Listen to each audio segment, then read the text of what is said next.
যে কোনো একটা ধর। হাতের ভিতর কি আছে? তবু ধর না।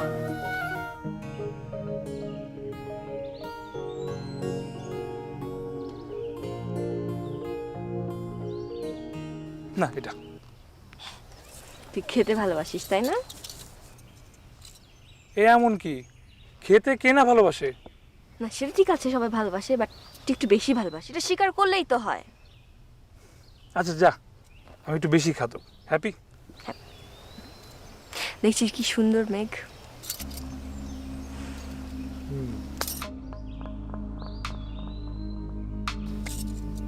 হ্যালো ম্যাডাম, আমি সিএসএস স্টুডেন্ট, বাংলার না। মানে সিএসসি স্টুডেন্ট হলে বুঝি কবিতা লেখা যায় না? সময় করি, সারাদিন তো ক্লাসই করি। মেঘের একটা ঘ্রাণ আছে, পাচ্ছিস? কই পাচ্ছি না তো, শুধু বাতাস আমার নাক দিয়ে বুকের ভেতর ঢুকছে, কিন্তু কোনো ঘ্রাণ পাচ্ছি না। আচ্ছা তুই চোখ খুল না, চল না ওদিকে যাই। আমার পাশে এসে দাঁড়া, দেখ মেঘগুলো কথা বলার চেষ্টা করছে, মেঘগুলো গ্রানে গ্রানে কথা বলছে। কি এসছিস আমার পাশে?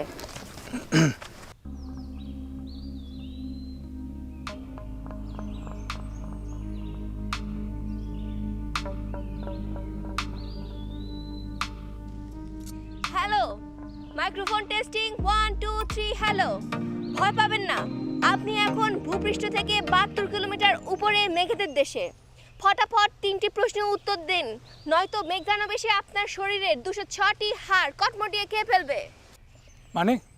মানে আপনার প্রথম প্রশ্ন, কোরবান আলীর 10টি আম গাছ ছিল, 2টি আম গাছ গরু খেয়ে ফেললো, 3টি আম গাছ এলাকার গুন্ডারা এসে হেলিকপ্টার দিয়ে উঠিয়ে নিয়ে গেল, আর 1টি আম গাছ পোকারা খেয়ে ফেললো।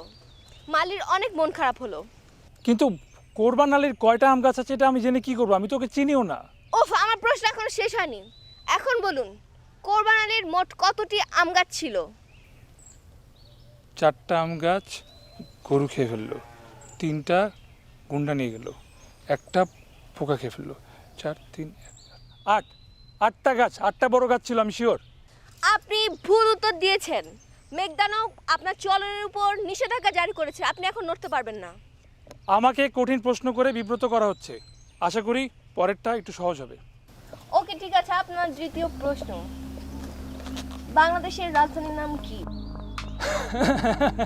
এটা তো অনেক সহজ, ঢাকা। উত্তর সঠিক হয়েছে, মেঘদানব আপনাকে ক্ষমা করলো। এই মেঘদানব তোকে ছাড়বে না কিন্তু।